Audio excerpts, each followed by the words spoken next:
Hallo YouTube, welkom bij een tutorial van Muziekschool Bron. Vandaag doe ik de standaard All of Me. Ik speel hem eerst even voor. Mijn metronoom zit op de tweede en de vierde tel. Luister maar. 60 beats per minute. 4, 1, 2, 3, 4, 1, 2, 3, 4.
Wisselbas met links.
Ik zal even uitleggen wat ik doe.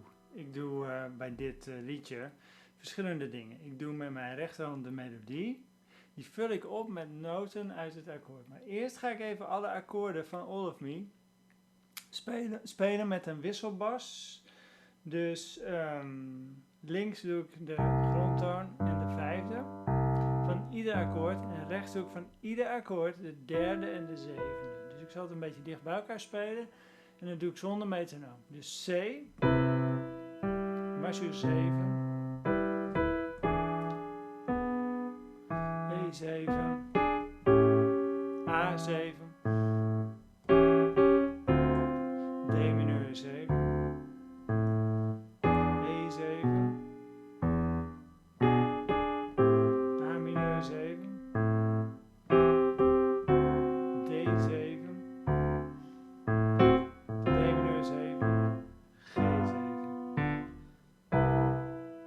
C majeur 7,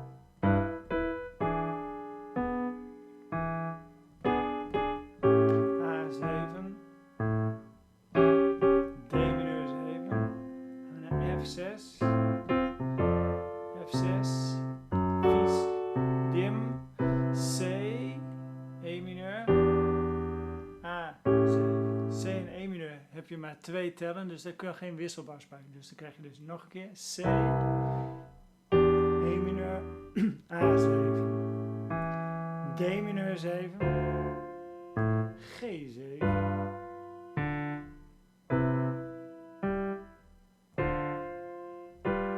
Oké, nou met metronoom. 1, 2, 3, 4.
Nou, ik hoop dat je wat aan deze tutorial hebt. Ik zie je graag terug de volgende keer bij Muziekschool Bron.